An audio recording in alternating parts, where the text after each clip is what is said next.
Conversations, where we explore both the clinical and non-clinical side of behavioral health here in Los Angeles. I'm your host, Jennique Mason, founder of Phoenix Transformative, a behavioral health consulting and concierge care management practice supporting individuals and families navigating mental health, eating disorder, substance use, and complex life transitions. Through Phoenix Transformative, I provide behavioral health consulting, treatment planning, and placement support, care coordination, and high-touch concierge services designed to help clients and families navigate the often overwhelming realities of treatment, recovery, and reintegration. Each episode, we sit down with clinicians, treatment professionals, and leaders in the field to talk about what's really happening in behavioral health, from treatment trends and clinical insight to the real-world challenges individuals and families face. Today's guest is Robyn Goldberg, a registered dietitian, nutritionist, certified eating disorder specialist, podcast host, and author of The Eating Disorder Trap. Robyn has spent years helping individuals and families navigate eating disorder recovery while challenging many of the myths and misconceptions that often keep people stuck. Through her clinical work, writing, and advocacy, she helps bring clarity to a topic that is frequently misunderstood by both the public and healthcare professionals. Robyn, welcome to the podcast. Thank you so much for having me, Jennique. It's wonderful to be here with you. I'm so glad that you're here. And I will just start off by asking you a little bit about your origin story. Obviously, you've dedicated so much of your career to working with eating disorders. And I'm curious, what initially drew you to this specific population? My roommates in college. I was a college tennis player. I played at Sonoma State. And being a college athlete, I had 8 a.m. classes. And I was never the party girl. I was always going to sleep early so I could get up early because we always had matches or practice. And I would fall asleep at night to my 3 roommates purging. Oh, and my that gosh. was my exposure to eating disorders. I, never thought it would be something I'd be interested in or want to pursue and be able to help my fellow, human. It's so common. And I think when we had coffee, we talked about this a little bit before, but I had a similar experience in college. My roommate was anorexic. Yeah. And she just kept shrinking and shrinking and shrinking. And her clothes kept getting bigger and bigger and bigger. And she was really like, her whole life became about masking what was going on. Sure. And I actually became bulimic like sometime like subsequently after that. But that was my first exposure in like close quarters with someone that was in an active eating disorder. So I think the college age is a really unfortunately common time for a lot of this stuff to manifest, right? I mean, it's also younger. Yeah. It's high school, it's tweens. I think the society we are in now, and I speak about this all the time with my husband, is that I would not want to be a child growing up in today's world between the social media, AI, all the things that I never had. It's It's just very tough. very like enhanced and it's exacerbating what we as kids went through. Absolutely. Absolutely. And so with that being said, you've been working in this space for a long time. When did the eating disorder trap come out? The Eating Disorder Trap came out 6 years. It came out March 30th, 2020, the week before COVID. Oh my Literally. gosh. You couldn't have predicted that. And so it was 4 years in the making. And the week before the world shut down, my book was published. Unbelievable. So at that time, what inspired you to write The Eating Disorder Trap? I had decided if I was ever going to write a book in the field, I wanted to have a book that was unlike all the other books that existed. So this book, as I'd mentioned, was in development for 4 years. And I wanted a book that could bridge the gap between clinicians and non-clinicians. So it would be an easy read. So you wouldn't have to have PhD after your I love name to that. understand that. It could be Yes. your family or chosen family. It could be your coach. It could be your priest or rabbi.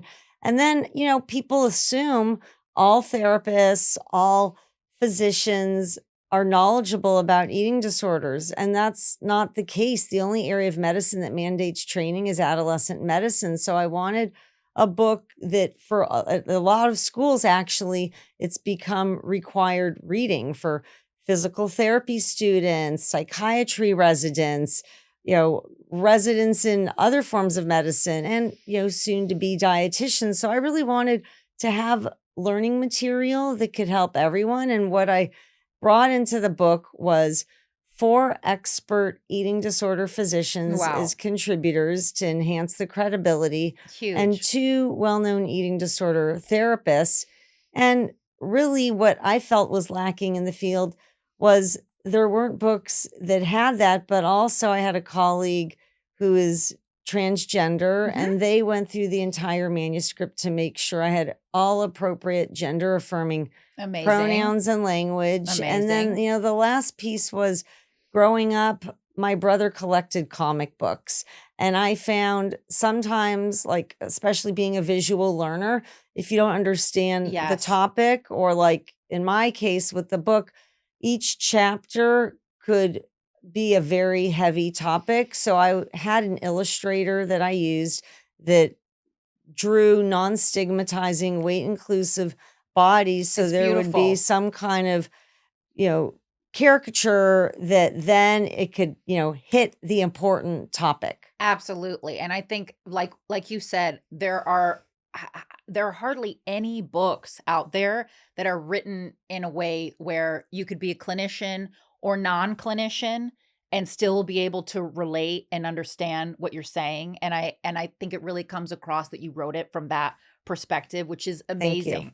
Yeah, eating disorders in general, and I'm sure, I mean, you I experience this all the time, and I'm sure you do too.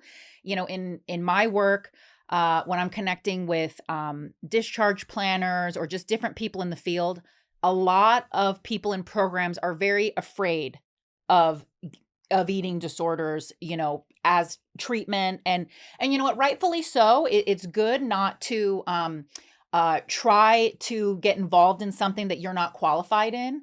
But that being said, I think there's so much mystery and misunderstanding, and so I think your book in particular is so valuable, and we're Thank you. very fortunate that you went to all the lengths that you did to make it so poignant, like what you just shared about the illustrator. I noticed the illustrations immediately. It's very cool.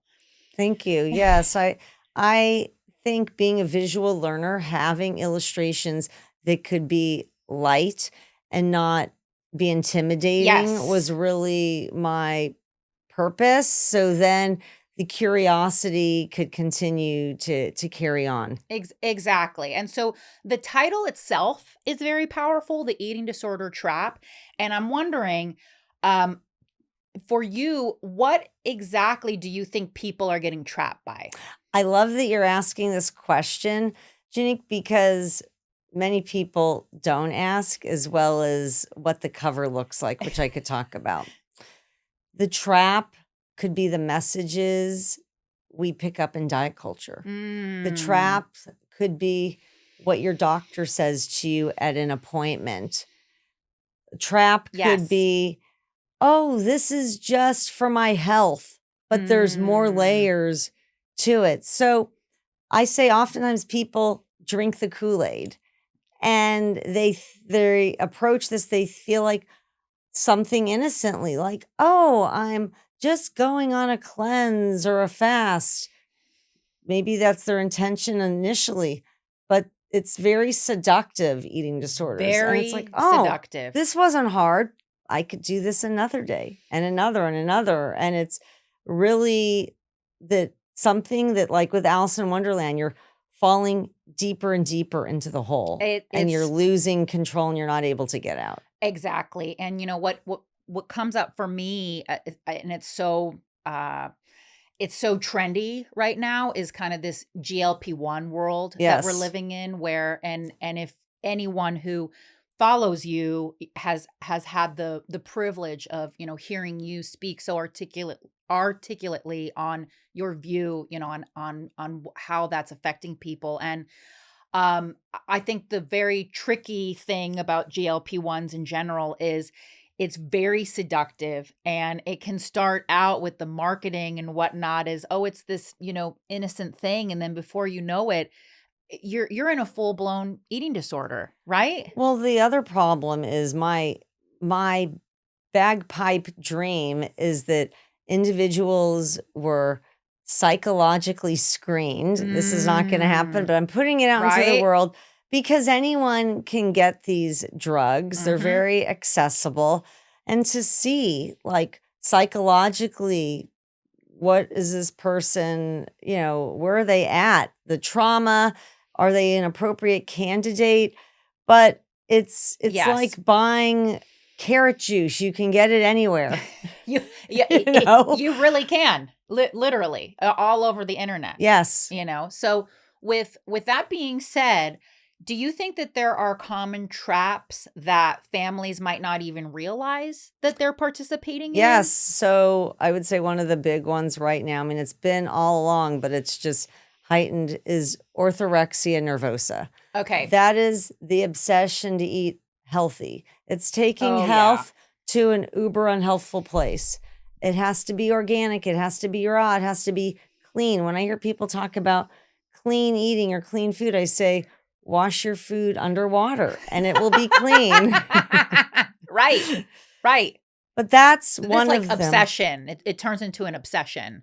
To a whole other level where a person becomes afraid to eat something that they don't know how it's prepared or what's in it or how much salt or how much oil and who prepared it, and they can only prepare it. So that is a big trap, taking healthism to Yes. a ridiculously unhealthful place that it becomes dangerous and the person becomes malnourished. Yeah, thank you so much for speaking on that. I think that one is very slippery and can start out, again, innocently enough, and then before you know it, it's taking over someone's life, and they're not taking in the nutrients that they actually need. Correct. Right? And the other thing, Jennique, I want to say about the GLP-1s, like Yes. they serve their purpose, but again, due to lack of evaluation with who they're appropriate for, what happens is a person, this reminds me, do you remember the movie My Big Fat Greek Wedding? Yes, of course. So like Windex was the solution to everything. Right. And I'm Yes. hearing now like, oh, it's amazing. I'm not binging anymore. Oh, I'm not depressed anymore. Oh, my menopausal symptoms, it's like the one-stop shop. But also it's like, okay, I have clients that have reoccurring kidney stones. They now have stomach paralysis. I have a client who is Yes. permanently blind in one eye. Oh There my are so God. many issues. Yeah, it talks about there could be temporary blindness. Vision loss. Vision loss is a big one. Okay, I hadn't heard that one. I was familiar with the stomach paralysis. Yes. Wow. And the problem is too, because you're not hungry, you're not interested in food, you're consuming less. It doesn't matter if you're upping your protein. If you're ingesting a suboptimal amount of calories, Correct. your energy will be low. It You will feel weak. You will understand, like, I was listening to a friend who confided in me that they're on a GLP-1 and they're struggling to play golf in their golf game, course. and they can't lift the amount of weight with their trainer, and they're not interested in food. And meanwhile, when I saw this friend, I couldn't believe, like, when I hugged her, I was like, oh my gosh, she's like, just it concerned me, and her clothes were falling off of her. And I am not an expert, right? But from what I've read, and if I'm off on this, please just correct me. My basic understanding is that these GLP-1s can compromise your lean muscle mass and your bone density. Is that So the next thing I was going Yeah. to say, Osteoporosis is Yes. another one I'm seeing day Yes. in and day out. They're And so frail. They're so frail. yes, and even Yeah. if you didn't have osteoporosis before or Correct. osteopenia, it exacerbates the reduction in your bone density. It takes me back to, I feel like, before the GLP-1 craze. I knew multiple people that had gotten gastric bypass surgery or a gastric sleeve, and they could hardly eat at all. And this sort of simulates that effect in a certain way. We need nutrition to thrive. We need actual Yes, nutrition. you know, we're not robots. No. It's like, you know, people assume it's like an ATM machine. Oh, I'm putting my card in, it'll spit this out. But your body works for you 24/7. And even if you are sleeping, your metabolism is working. As long as you are breathing, your metabolism is working. That's right, all the time. And the thing is, too, all of these complications accumulate and build up. Yes. And it's just a matter of time when That's it. something stops working. There's no silver bullet, right? We all want the quick fix. Yes. And certainly the culture and society that we live in with technology and everything being so accessible at our fingertips, we're sort of trained to believe, okay, I can just take this thing and it's going to solve all my problems for me. And nothing's that simple. Right. Right. So many people think eating disorders are simply about food, weight, or body image. In your mind, Robyn, why is that such an oversimplification? I mean, there's so much more. Like it Yeah. it could be based on a history of trauma. Yes. You know, the food was my friend. Mm-hmm. The food is what, you know, guarded me from this situation. I think there's so many layers to unpack and discuss that this also could be culturally, the messages we learn from our family. And unless you are someone like you were mentioning before, many, you know, folks are afraid to go down this path. I have a number of screening questions in the book, and I will say to dentists I know, Yes. That's a big one. radiologists, like people I know, like to ask these questions, and they'll say, well, I could, but then more questions are going to come up. Oh, they're and hesitant. I won't know what to do with the response. And I think, too, the longer you have an eating disorder, the better you are at it. Yes. And You what become that more means, skilled. yes, because eating disorders don't want us to succeed. There's so much deceit. And a person can't help it. They're not intentionally wanting to lie or stretch the truth, but there's so much shame. Yeah. And for many, was the only thing they had.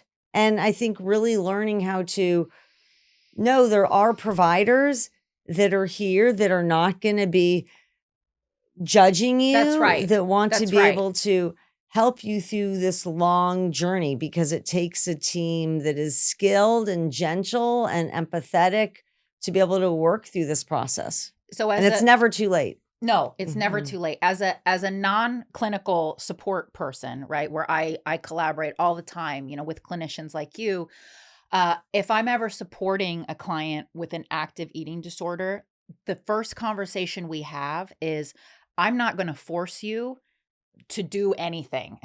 This is a non-judgmental, safe space, because there's so much, I'm sure you experienced this, right? There's so much fear that can pop up right away, because this has been a way to cope, a point of pride in a certain way, to be able to control. And it can be scary for people when they feel like it's going to be thrust upon them, that you're going to strip this away from Correct. them, Like they're right? forced. They're very guarded. Yes. And I think what I have found is really connecting with the client. Yes. So they can trust you. Yes. And to talk about just what it means to them and for them. Yep. And that it takes time to be open and making change, and to not feel, I always say, I don't have an agenda. I am No. on your agenda. And Yes. it's like the rate of molasses. But I think Yeah. it's really having that, compassionate team. That's right. Yeah, that's right. And just meeting people where they're at. Yes. Right. And I think clients can feel when you're not afraid, right? And you're willing to go at their pace, and that's where the magic can really start to happen, For right? sure. So for you, Robyn, in your professional experience, what do eating disorders often represent beneath the surface? I know you mentioned trauma. I think that's a big one, can be. I mean, it could be control. Yes. We're not able to control what our partner says to us. We can't control what our boss said. I can't control what grade I got on this test. It's something that we can run and oversee. And for many, it's been when we see everything in our life is chaotic. Yes. It's what we feel like gives us solace and comfort. Absolutely. And so, what are some of the earliest signs that concern you when someone may be developing an eating disorder? First, I would say canceling plans. Yes. That's a big one.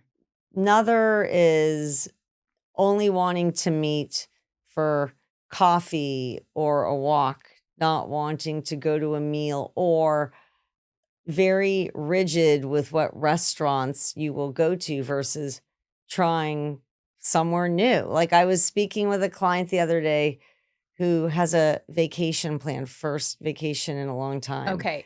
And I said, "Oh, it's so exciting." Yeah. And my client, he's like, "Oh, I'm scared. Like everything's about food." And I said, "Well, not necessarily." I said, "But when you think of travel, like when I think of travel, I think of like, awesome, I'm going to try all these new foods, different restaurants. Everything is new. It's not just like the sights and the history, but again, an individual could feel out of control Yes. because they know nothing about it, or they hope it will be a certain way and it's different. So those could be other signs. I would say also just really, like, for example, I will hear clients say to me, "I don't have any food rules." We talk about what food rules they have and they practice. They'll say, "I eat all foods." But like, if they were sitting with you, Jennique, and Right. eating, I think a growing baby eats more than they do. You can sort of see it. It's- You can it's- observe what the restrictions are. And the other thing is too, if an individual is sitting and you're thinking, they're eating a large amount and then they're like leaving the table soon Yes. thereafter. Yes. That could be another, or they are sitting at the table, but they are going on a long walk, or they're exercising, or they're doing calisthenics in their room, like where they're not moving because they enjoy movement. They're purging via exercise. Yes. They're My roommate in college did purging a lot because of they that. feel guilt due to having an extra handful of chips, Yes. or eating something differently than their planned meal. Yep. So, and we've touched on And there's this. many more, but yes. Yeah, no, thank you so much. And we've touched on this just a little bit, but I want to dive a little deeper. One theme that comes up frequently in eating disorder discussions is the overlap between wellness culture and disordered eating, which you were talking about. That the technical term again is orthorexia. Yeah. Okay. Yes. Thank you. Okay. So, Robyn, when you're working with clients, how do you help people distinguish between genuine health promoting behaviors and behaviors that may be actually reinforcing an eating disorder? Well, I first like to assess where they're at in their recovery. Yes. That's the first thing. And as they learn how to be an intuitive eater, like the last principle of intuitive eating, one of the last is gentle nutrition. So you Gentle nutrition. you I might like that. prefer to have a sauce on the side, because I always like to say, we don't know if the person in the kitchen in the restaurant puts the amount you like. You might want more, you might want less, you might want an extra sauce, but it's the last thing that's addressed. However, on the flip side, when I'm seeing an individual who is, let's say, recovered from binge eating disorder. I'm Mhm. thinking of someone now. Yes. And they were recently told that their cholesterol is slightly elevated Okay. and their hemoglobin A1C is slightly elevated. That's the 3-month average of their blood sugar. Basically, they're pre-diabetic. Okay. Okay. And they are aware of this, but also they know they've made so much progress. They're free around food. The approach I like to take is to say, look, I would love for you to be able to eat all these foods that you enjoy, but I think arming them with knowledge to say, you know what? I'd like to become more informed. What could be helpful to reducing my A1C Right. or my That's a lipid different panel? question. Yes. Mhm. So when you're speaking about when a person's early on getting into light salad dressings or no sauces or, oh, I prefer brown rice over white rice. There's so much like, oh, this is a preference. But it's like, well, when was the last time I really sat and I had white rice each time I'm eating versus saying, no, it's only brown rice. For many of these individuals, they are not ready and they are not there, but it's really looking at that they've done a lot of work on this to get to a point to say, okay, my preference, like to give you a Right. perfect example, I love sushi with white rice, but I love if I'm having Chinese food, I like brown rice. Mhm. Do I like sushi with brown rice? It's okay. I'd rather have it with white rice. Right. So that's just like a preference. It's not saying, oh, okay, brown rice is better for me. So therefore, that's the one I'm going to stick with. Thank you so much. So, in terms of social media, which of course really changed the game. I mean, the magazines were hard enough, right? And then we've been in this social media world Yes. now for 20 plus years. So, in your opinion, Robyn, how has social media changed the landscape of eating disorders over the last decade? It's really been a problem, to be honest. Ramped it up.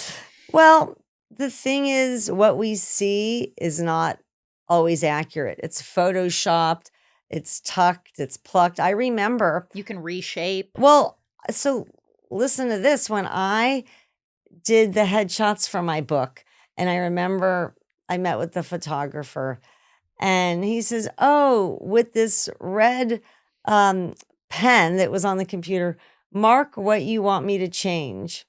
And I said, oh, this one sleeve has like all these like crinkles, these lines. He goes, okay, it's done.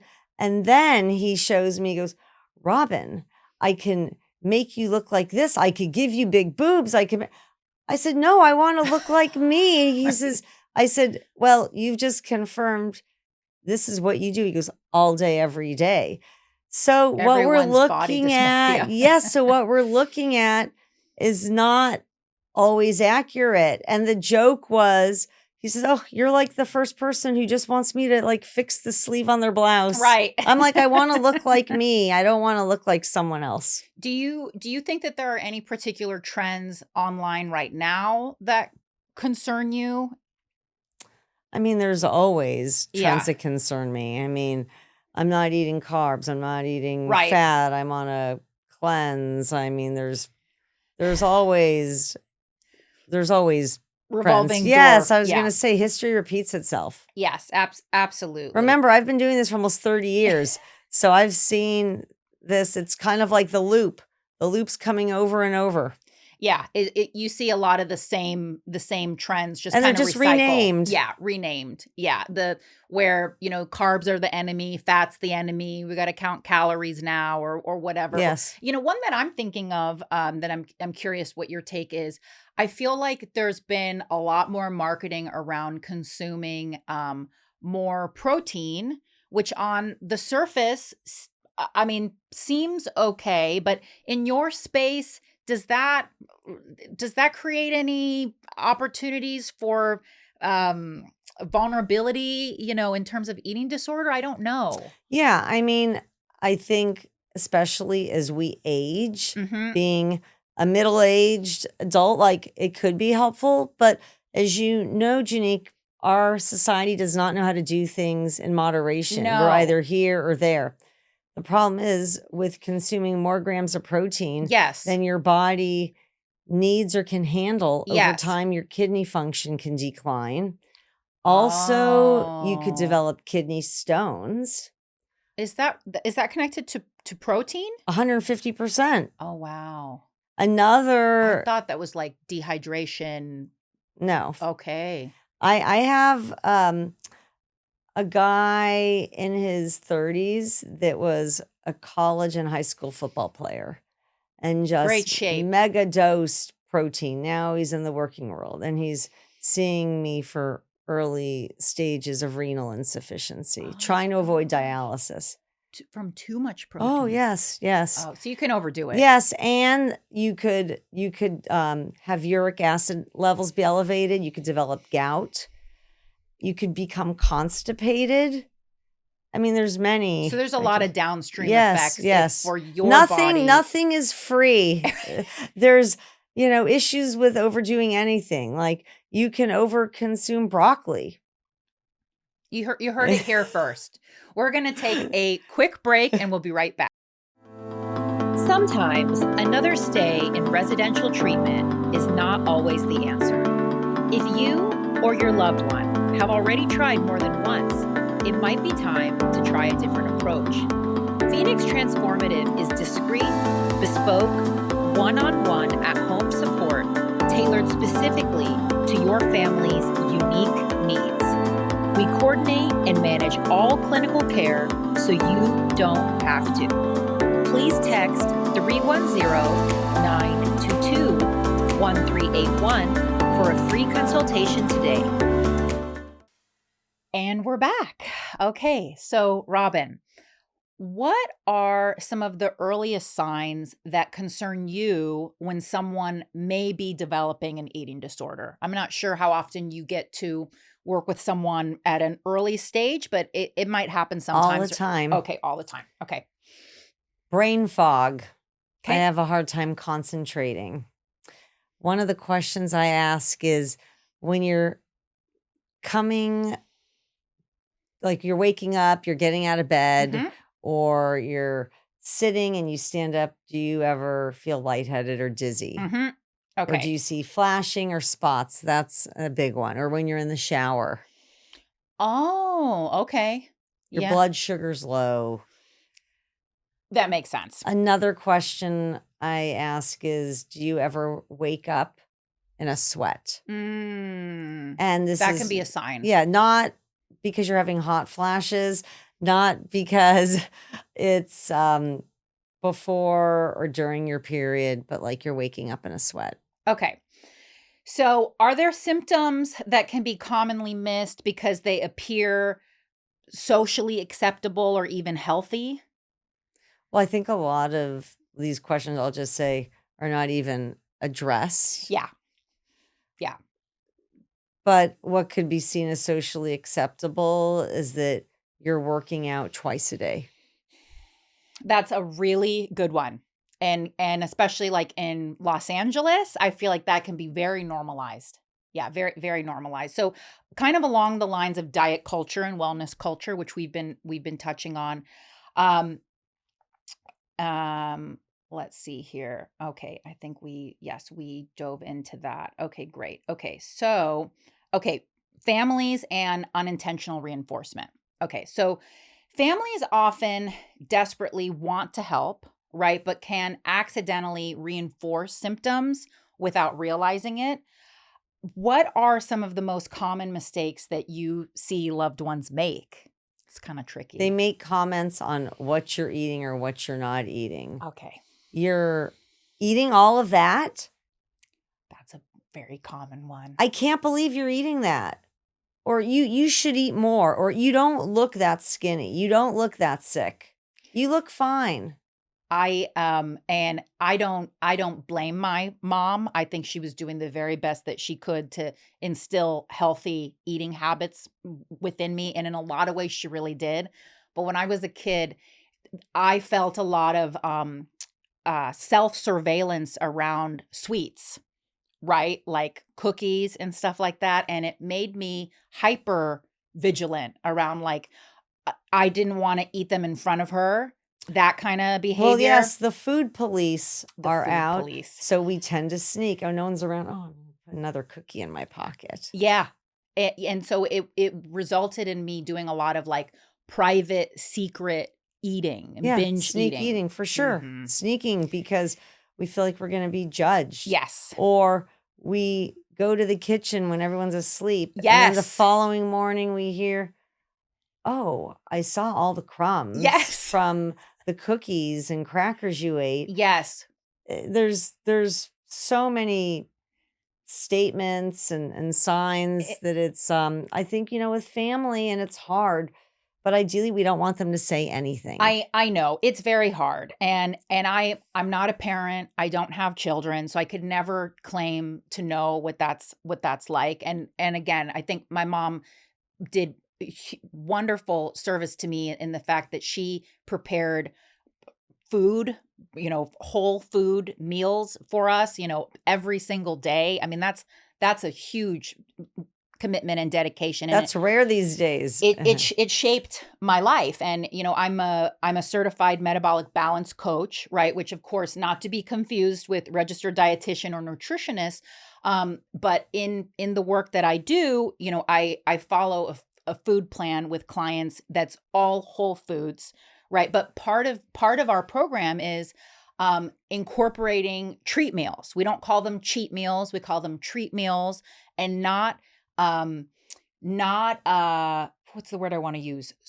Not making treats like a punitive thing, right? Like I have to control this. It's like, we don't want to restrict. It is okay to enjoy, a cookie or pasta or whatever and enjoy it, not feel bad about it. Very true. But I do think, Jennique, the language that's used. So when people hear the term treat, it insinuates a food's put on a pedestal. Thank you and for being saying seen as forbidden or taboo. So it's really learning how to legalize all foods or food groups. Like sometimes there could be days you are having pasta or a cookie. Every meal, if it was just chicken and Brussels sprouts and a sweet potato, that would feel boring. Sometimes you just want something different. So the language and the words that are used can be just as harmful. Thank you for pointing that out. And so when you're supporting clients and we're making sure that all foods are included, is there language that you like to use that is I guess maybe I would say safer or more neutral. supportive? So what I will say is, so I originally, came from an all foods fit model, but not all foods work for each person. So that's more the wording I like to use. So you might say, you know what? I really like pasta. Doesn't necessarily work for me because I find when I'm eating it, such and such happens.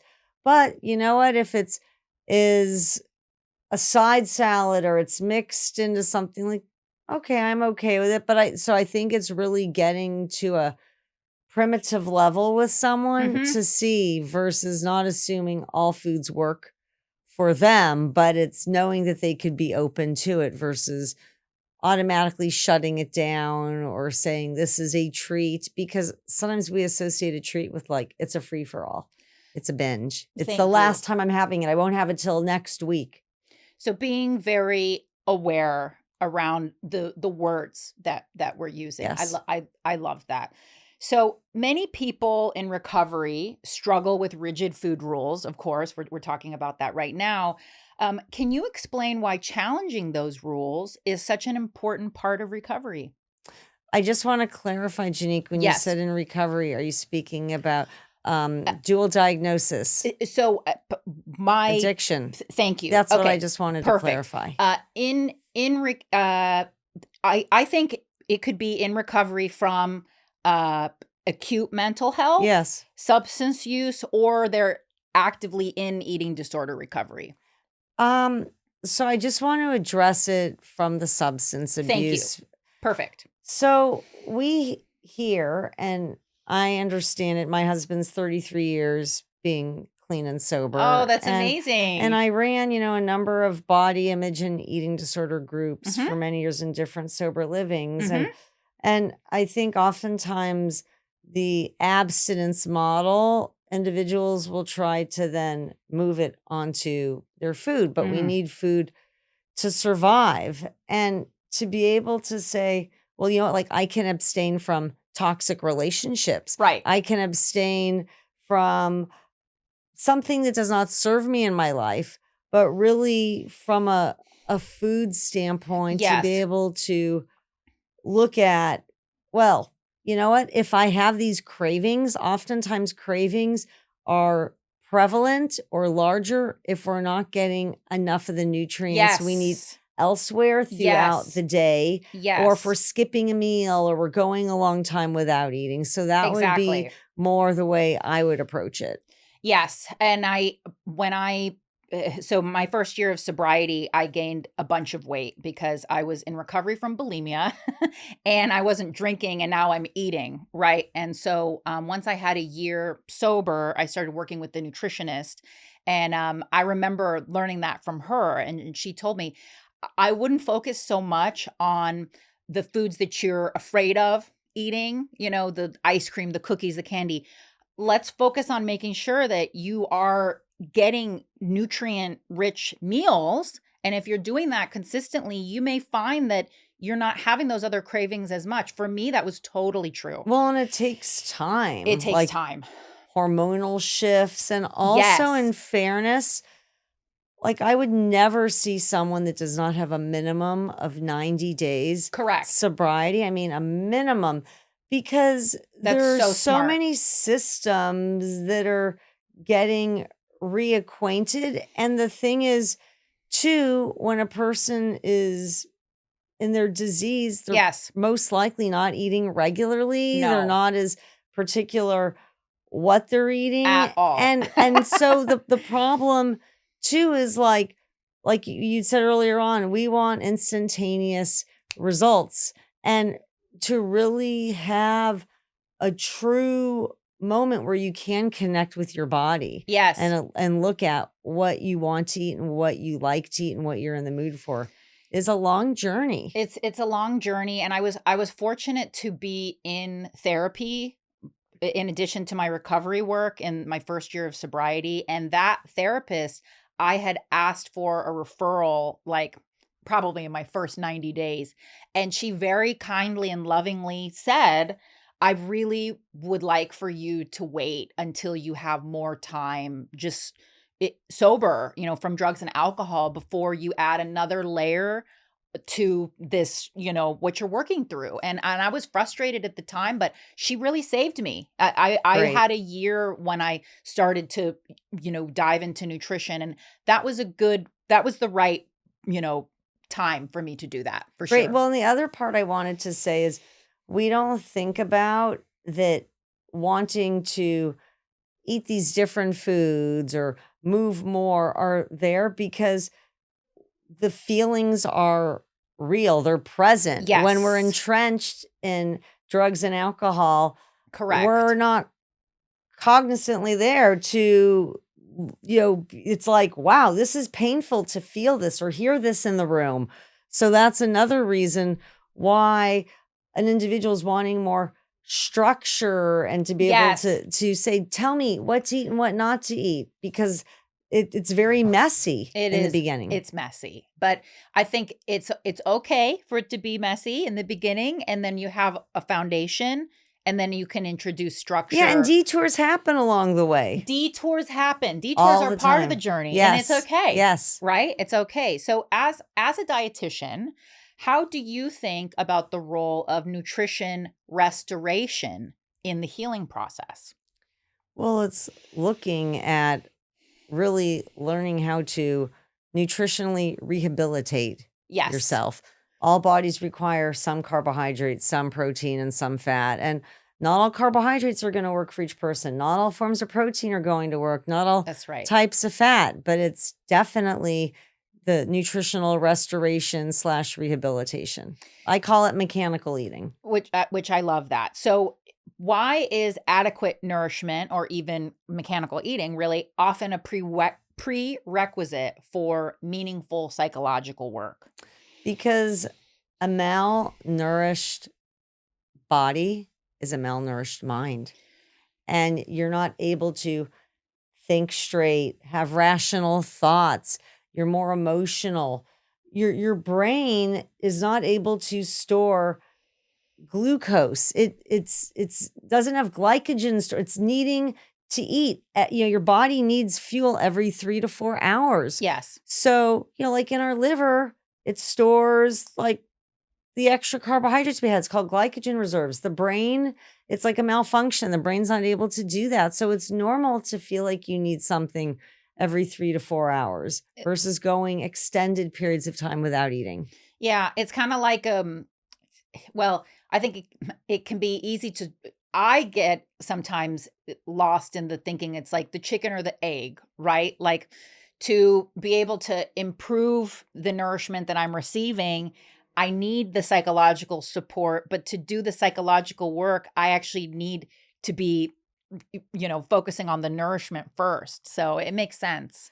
I mean, I would not, people would not come see me if I was yawning and not interested in our sessions. Like, I'm eating breakfast, I'm eating lunch, I'm having snacks, I'm having dinner. So I can be as present with whoever I'm with. Even when I'm not at work, I'm eating my meals and snacks. Absolutely. Me too. So there's a growing awareness that eating disorders occur across all body sizes, of course, right? So how has weight stigma, do you think, affected diagnosis and treatment access? Well, I think one of the things, and this is hopefully going to change soon. So the term atypical anorexia nervosa is really not that atypical. Thank you. It's very common. So the wording is big. I mean, it's the same as someone who's in a smaller body that looks malnourished. But I think a lot has to be back to what we were talking about before with educating providers, them not being afraid of screening questions, because people are not going to just voluntarily share and disclose if they feel there's this judgment. And or I have clients in larger bodies that restrict, and they'll hint it to a provider. They'll say, "You look great, keep doing what you're doing." Oh, wow. And the provider has no idea that they're not eating much, they're purging, they're abusing laxatives, whatever it is they're engaging in. So I think realizing that eating disorders can affect all ages, all genders, all body shapes and sizes. And the other thing I just want to add to this that's not discussed enough, and I see it every day, midlife. Individuals, even older folks. I lobbied on Capitol Hill a number of years ago with the Eating Disorder Coalition for the Medicare population. They're the fastest growing population to develop eating disorders. Really? For sure. They may have had an eating disorder earlier on, but it took the back seat. And what triggered it is they're an empty nester. They had a parent pass away. Their kids went to college. They've been disowned from their family due to their restricting and or compulsive exercise. Oh, just wow. really looking at like the mortality, and it's all the time seen in my office, all ages, all genders. That's, I mean, I am embarrassed to say this is the first time that I'm hearing that. Really? And this segues right into my next question. Many people still think eating disorders primarily affect teenage girls, right? Can you talk about the populations that often go overlooked? You just touched on. Yeah. Medicare population, men, a lot of men. I have, like, my practice is 35-40% male and non-binary, trans. I mean, every single person can develop an eating disorder. Are you seeing more adults seeking treatment later in life? Yes, I have a number of clients in their 60s and 70s and 80s with eating disorders I see. And the thing is, what's difficult is to find providers that specialize in that age range. I bet. And I love that they're seeking treatment, which is amazing. Well, because also, like, with the people I'm thinking of, they have medical issues that have developed. They have osteoporosis everywhere now. And these have all been like high functioning, successful people, but their bodies are falling apart essentially. Yeah, I mean, if you're not getting enough nutrients, that is going to speed up a lot of medical issues. Yeah, and the thing is, it doesn't matter how many dental implants and facelifts you get. If you're Correct. not getting enough nutrition, these procedures are not going to be successful, but you're still not getting to the root of the problem. I see this a lot with people that I know in my community that have gone down the GLP-1 track to the extreme. And yeah, you can do as much cosmetic and dental work as you want, and there's no substitute for actually absorbing the nutrition that your body needs. I mean, that's just Yeah. plain and simple. So what are some of the biggest misconceptions you think that people have about eating disorder treatment? Well, with eating disorder treatment, and are you referring to if a person's in residential or IOP, which is intensive outpatient? I think it could be inpatient? any level of care, just individuals that are seeking clinical treatment or support around an eating disorder. Well, I would say if they're in a program, they're going to feel like maybe there's people that they can't relate to. They're going to be too young, or they're going to be all female. They're not going to look like me. I'm a male, or I'm non binary, or I'm trans. I mean, I think what's most effective, especially since COVID, is really like, and I do this with a number of colleagues where we have our own, we call it an IOP light, our own wraparound program, I because like that. we all started out inexperienced in any profession, but the programs are as strong as the clinicians that are there. That's right. So, really being able to have a team that is supportive, that specializes in eating disorders, but also it is helpful to have support groups with folks that you feel like are relatable to you. And It could be virtual, it might not be in person because of like, okay, I'm older, or I'm a male, or I'm a teenage boy, or I'm non-binary, or what have you. or even just where you are geographically in Yes, terms for of the sure. services that might be Yeah. available to. I feel like eating disorder treatment in general Yes. is a lot less available than substance use or primary mental health. What surprises people most once they actually begin the recovery process in your experience? I think like any, recovery process, Mhm. there's going to be, successful meals or successful days, and some days that Mm. you're not wanting to talk to your team. It's hard work.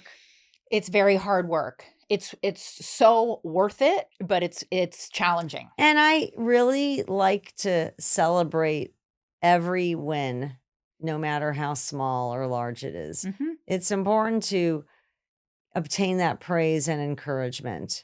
Absolutely. And one thing families often struggle with is understanding how long recovery can take, which is what we're talking about, right? So, how do you help people maintain hope when progress feels slow?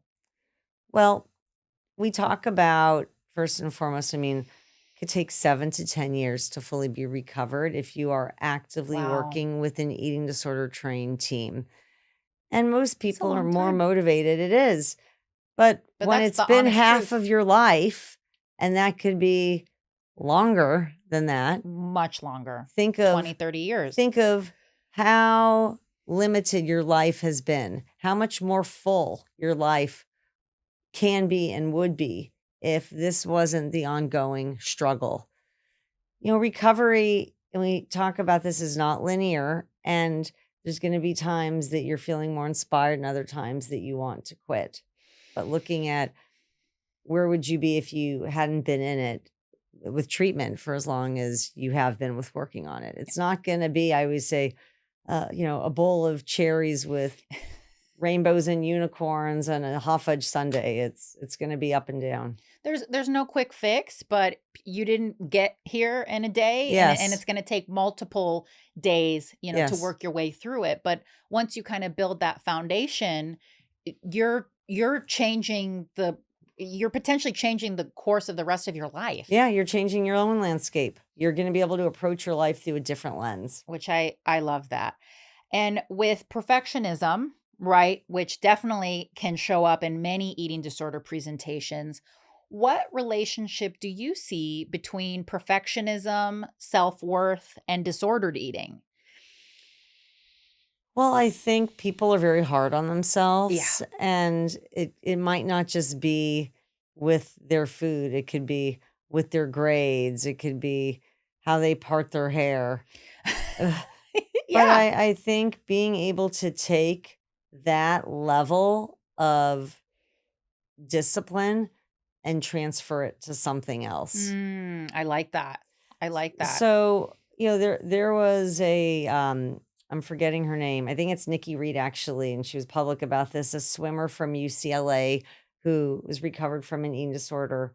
And she basically had said the way you're focusing on that food rule, put that into your grades, into nurturing a relationship, into researching a place you'd like to travel, into a new hobby you'd like to pursue, and really being able to take that drive and to channel it elsewhere. That's right. Yeah, and it's amazing what we can do once we're putting that energy that we used to put in this one area over here where now it's creative, right? I love that.